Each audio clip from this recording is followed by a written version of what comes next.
Hello दोस्तों, नमस्कार। स्वागत है अपने यूट्यूब चैनल पर। और कल जो रीट का रिजल्ट आया है उसमें बहुत सारे तो खुश थे और बहुत सारे निराश भी हुए। जो निराश हुए उनको निराश नहीं होना है और अगली बढ़ती आपका इंतज़ार कर रही है। तो उसके लिए इस बार जो आपकी कमियां रह गई है उनको दूर करके अगली बार सफल होना है। मैं एक ही बात कहूँगा, रख हौसला वो मंजर भी आएगा, प्यासे के पास चलकर समुंदर भी आएगा। थक कर ना बैठे मंजिल के मुसाफिर, मंजिल भी मिलेगी और मिलने का मजा भी आएगा। ठीक है, चलिए शुरुआत करते हैं। अपना टॉपिक चल रहा है राजस्थान का सामान्य परिचय। अपन ने लास्ट क्लास में देखा था राजस्थान का नामकरण के बारे में, राजस्थान का प्रथम राजस्थान शब्द की उत्पत्ति कहाँ से हुई है। तो अपन ने सर्वप्रथम देखा था गौसुंडी शिलालेख। उसके बाद अपन ने बसंतगढ़ शिलालेख भी देखा था और राजस्थान को राजपूताना किसने का ये भी अपन देख चुके थे और कर्नल जेम्स टूट के बारे में भी अपन बातें की थी। आज अपन देखने वाले राजस्थान की स्थिति। अगर अपन राजस्थान की स्थिति के बारे में चर्चा करें तो अपने को देखना है कि राजस्थान कहाँ पर स्थित है ना। स्थिति, स्थिति को इंग्लिश में बोलते हैं लोकेशन। लोकेशन का अर्थ है कहाँ पर है, कहाँ पर है ना। तो कहाँ पर है अपने को देखना है, राजस्थान कहाँ पर है विश्व में, भारत में, एशिया में, कहाँ पर है राजस्थान अपने को पता होना चाहिए। अपन अगर कहीं जाते हैं बाहर तो अपने को किसी का घर का रास्ता नहीं मिलता है तो अपन पूछते ना कि लोकेशन पेज है ना, ये कहाँ पर है, हमें पता ही नहीं चल रहा है कहाँ पर, तो उनको बोल देते हैं लोकेशन पेज, ताकि उसके जरिए अपन उस तक पहुँच सके। तो लोकेशन का अर्थ होता है कहाँ पर। तो अपने को सर्वप्रथम देखना है ग्लोब पर, कि ग्लोब पर राजस्थान कहाँ पर स्थित है। ठीक है, अगर अपन ग्लोब की बात करें तो सबसे प्रथम ग्लोब से संबंधित कुछ बातें अपने को सीखनी चाहिए, उसके बाद अपन स्थिति का पता लगा सकते हैं। ठीक है, ग्लोब है ना, ये मान लेते अपन ग्लोब है अपना। ठीक है, ग्लोब में बीचों बीच होती है भूमध्य रेखा, 0 डिग्री अक्षांश है ना, भूमध्य भूमध्य रेखा। ठीक है, जो ग्लोब को दो भागों में बांटती है, जिसे गोलार्ध बोलते हैं है ना, गोलार्ध यानी गोले का आधा, गोलार्ध। ठीक है, तो ग्लोब को दो भागों में कौन बांटती है, भूमध्य रेखा है ना। तो ऊपर दिशा कौन सी है, उत्तर है ना, नीचे दक्षिण, इधर पूर्व और इधर पश्चिम। ठीक है, तो गोले को दो भागों में कौन बांट रही है, भूमध्य रेखा है ना। गोले को दो भागों में गोलार्ध बोलते हैं। तो ऊपर वाले को बोलते हैं उत्तरी गोलार्ध, उत्तरी गोलार्ध, और नीचे वाले को बोलते हैं दक्षिणी गोलार्ध, दक्षिणी गोलार्ध। ठीक है, अपन ये देख लिया है कि अपना राजस्थान कहाँ पर, अपने ये नहीं देखा, अपने सिर्फ गोले के बारे में चर्चा की है कि गोले को बोलते हैं गोल, तो इसको आधा कर, इसको बोलते हैं गोलार्ध, ऊपर वाले को बोलते हैं उत्तरी गोलार्ध, नीचे वाले को बोलते हैं दक्षिणी गोलार्ध। तो इसको दो भागों में बांटते हैं, उसको बोलते हैं भूमध्य रेखा। ठीक है, और अगर इसको इधर देखिए अपन, ये तो इधर होती है उत्तर, इधर पूर्व, इधर पश्चिम और इधर दक्षिण। ठीक है ना, तो जैसे कि अपन इसको हटा दें अभी,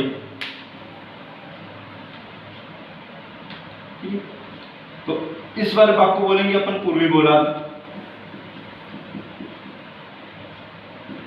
और इसको बोलेंगे अपन पश्चिमी गोलार्ध है ना। ये भी मतलब दो भागों में बांट रही है, 0 डिग्री ग्रीनविच रेखा बोलते हैं जिसको है ना। ये ग्लोब को दो भागों में बांट रही है, तो इसको एक को बोलेंगे अपन पश्चिमी गोलार्ध, एक को बोलेंगे अपन पूर्वी गोलार्ध। ठीक है, और कुछ काल्पनिक रेखाएं खींची गई है ग्लोब पर, हाँ, जिसको अपन पता चलता है कि कौन सी जगह कहाँ पर स्थित है ना।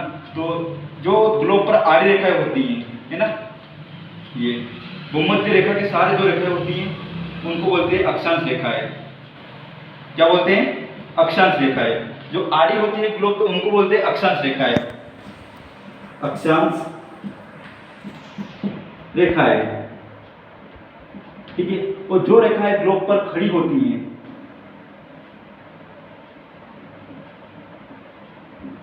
उनको बोलते हैं देशांतर रेखाएं, रेखाएं। ठीक है, तो इन्हीं रेखाओं में अपना राजस्थान की स्थिति है कहीं कहीं पर। तो कौन सी रेखा है अपने को उनके बारे में चर्चा करें, राजस्थान कौन से अक्षांश और कौन से देशांतर के बीच में स्थित है। अगर सब दिशा की बात करें कि ग्लोब पर राजस्थान किस दिशा में स्थित है, ठीक है, तो अपन उसको देखते हैं सर्वप्रथम। ग्लोब पर कहाँ है अपना राजस्थान या अपना भारत। ठीक है, तो फर्स्ट हमने बनाया ग्लोब पर। ठीक है, ये अपना ग्लोब है। ठीक है, ये अपनी भूमध्य रेखा हो गई। है ना। और ये अपनी ईश्वर रेखा होगी जिसे बोलते हैं अपन ग्रीनविच रेखा, ठीक है। और अपना राजस्थान स्थित है यहाँ पर, ठीक है।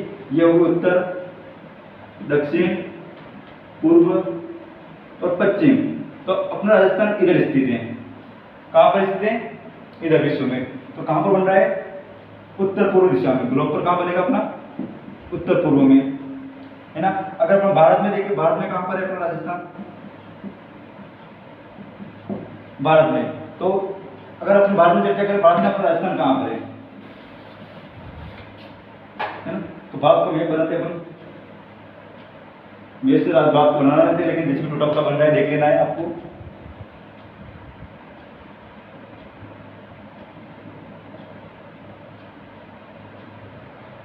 ठीक है, ये अपन बात मान सकते हैं काल्पनिक भारत अपना। अपना राजस्थान स्थित है यहाँ पर, ठीक है। ये दिशा हो गई उत्तर, पूर्व, दक्षिण और पश्चिम, है ना। तो अपना राजस्थान अगर अपन बात रूप लेकर, अपना राजस्थान कहाँ पर आ रहा है? उत्तर पश्चिम में। तो भारत में राजस्थान कौन सी दिशा में स्थित है? उत्तर पश्चिम दिशा में स्थित है। तो अपने को पता था कि राजस्थान कौन सी दिशा में स्थित है? भारत के राजस्थान उत्तर पश्चिम दिशा में, और ग्लोब पे देखें उत्तर पूर्व दिशा में, ठीक है। अगर अपना आगे से चर्चा करें, अक्षांशीय स्थिति देखें, देशांतरी स्थिति देखें। अभी अपन ने देखा है कि ग्लोब के ऊपर जो आड़ी रेखा है वो होती है, उनको बोलते हैं अक्षांश, ठीक है। भूमध्य रेखा 0 डिग्री, ठीक है। और एक होती है इधर कर्क रेखा,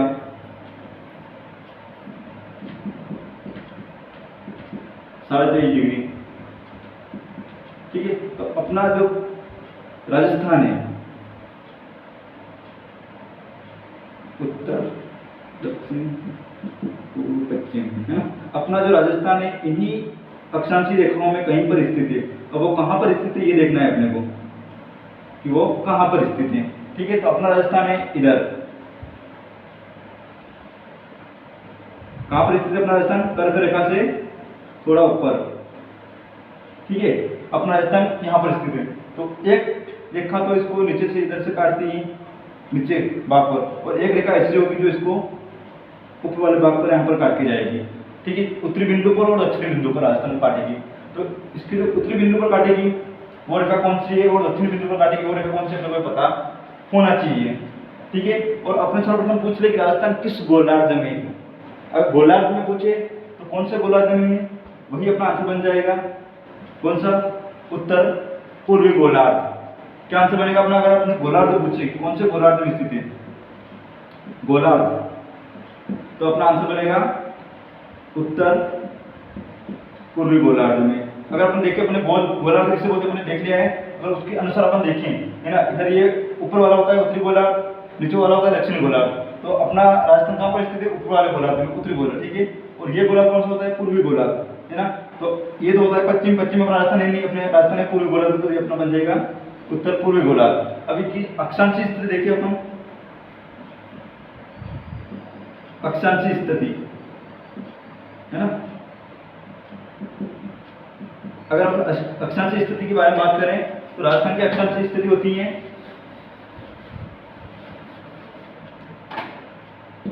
23 डिग्री 3 मिनट से, ना, अक्षांशीय स्थिति 23 डिग्री 3 मिनट से,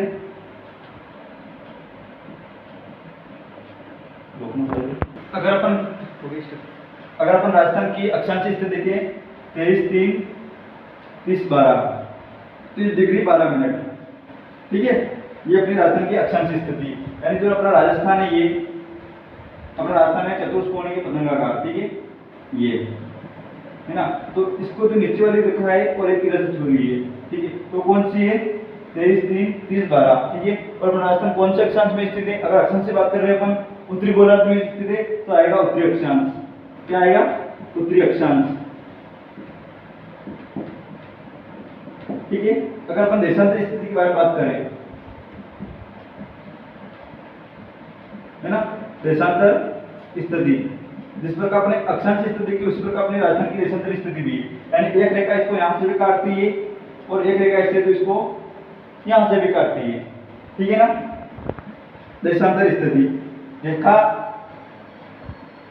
एक रेखा इसको अपने पश्चिमी भाग से होकर गुजर रही है यहाँ से, और एक रेखा इधर से होकर गुजर रही है, ठीक है। तो अपनी है 69, 30 से 78 डिग्री 17 मिनट। अगर अपन इसकी देशांतर स्थिति के बारे में बात करें, है ना, तो क्या होगी 69 डिग्री 30 मिनट से 78 डिग्री 17 मिनट, ठीक है। ये इसकी देशांतर स्थिति हो गई, ठीक है।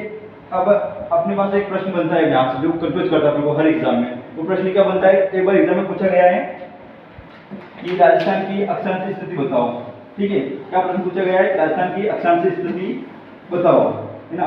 सबने रट रखा है, तो उसके हिसाब से उन्होंने पूछा कि राजस्थान की अक्षांशी स्थिति क्या है ना। तो उन्होंने आंसर में क्वेश्चन लिखा 23 डिग्री 03 मिनट से 30 डिग्री 12 मिनट उत्तरी अक्षांश, है ना। दूसरा उन्होंने ऑप्शन दिया था 23 डिग्री 3 मिनट से 30 डिग्री 12 मिनट, है ना, उत्तरी अक्षांश।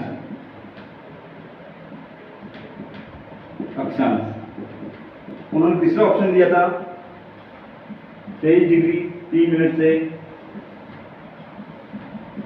30 डिग्री 12 मिनट दक्षिण अक्षांश,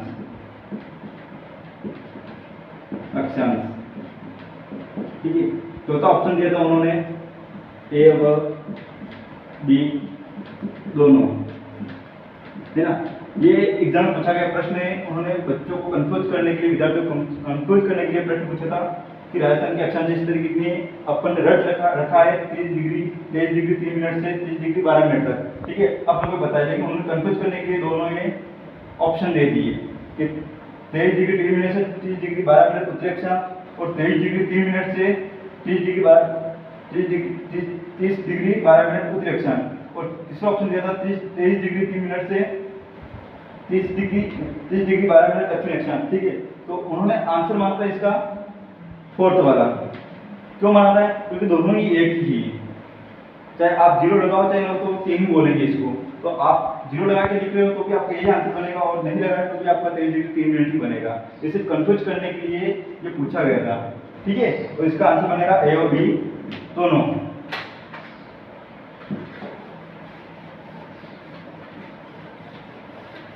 अपन ने राजस्थान की अक्षांश स्थिति देख ली है, देशांश स्थिति भी देख ली है। अब इससे अपन अक्षांश स्थिति से थोड़ा कुछ प्रश्न बन गए, इस बारे में पता चलेगा कौन कौन से प्रश्न बन सकते हैं।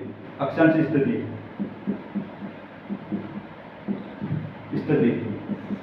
है ना।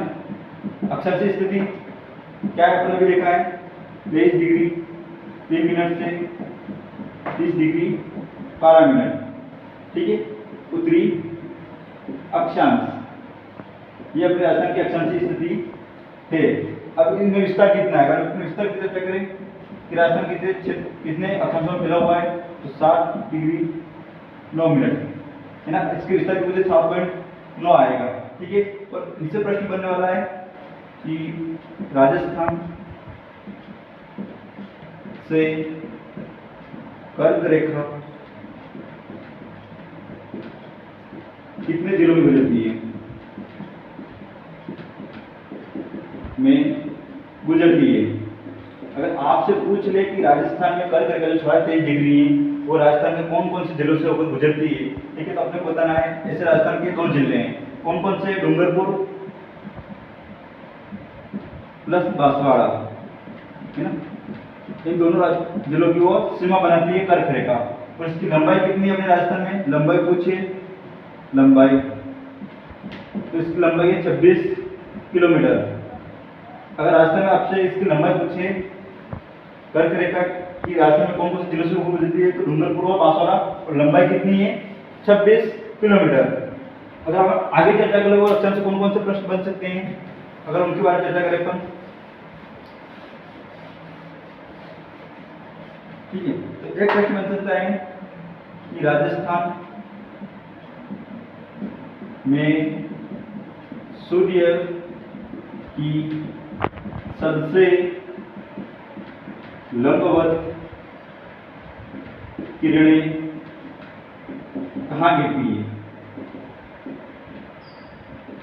कहाँ गिरती है? ठीक है, फर्स्ट प्रश्न हो गया। सेकंड प्रश्न कि राजस्थान में सूर्य की तिरछी, है ना, तिरछी किरणें कौन से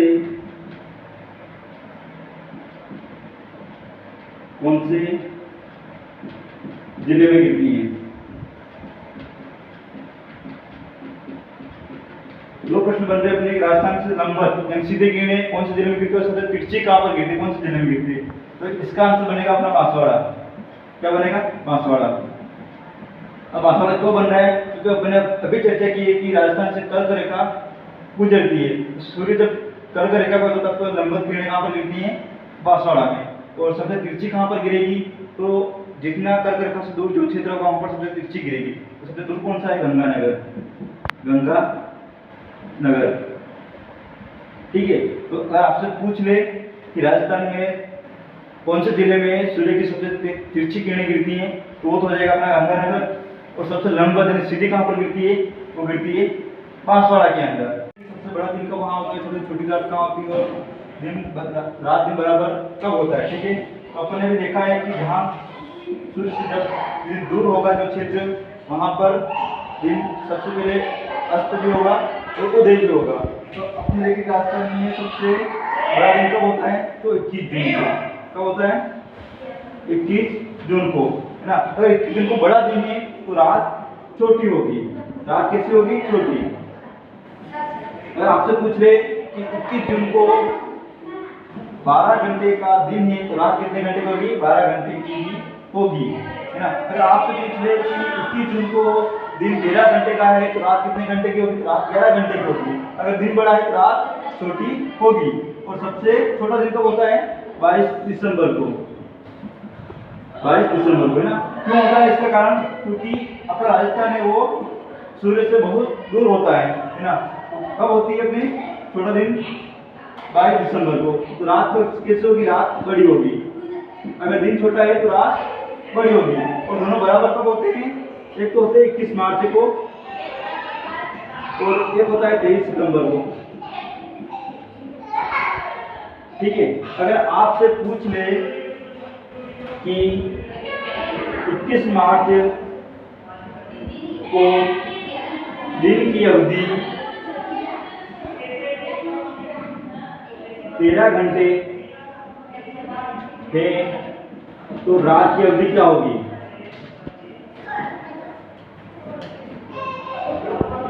क्या होगी, है ना। तो आपका फटाक से आंसर आएगा। अगर दिन रात 24 घंटे के होते हैं तो अगर आपने 13 घंटे का दिन कर दिया है तो रात आप बोलोगे 11 घंटे की होगी। लेकिन ऐसा नहीं है। पूछने वाले ने आपके दिमाग से खेला है। तो वो अगर 13 घंटे का दिन बता रहा है तो अपने को पता होना चाहिए कि 21 मार्च को रात दिन बराबर होते हैं। तो अगर 21 मार्च को 13 घंटे का दिन है, 13 घंटे की रात भी होगी, ठीक है। सबसे बड़ा दिन कब होता है? 21 जून। छोटा कब होता है? 22 दिसंबर। और बराबर कब होते हैं? 21 मार्च और 23 सितंबर को। धन्यवाद। अगर आपको क्लास अच्छी लगी तो लाइक, शेयर और सब्सक्राइब कर दें चैनल को। धन्यवाद।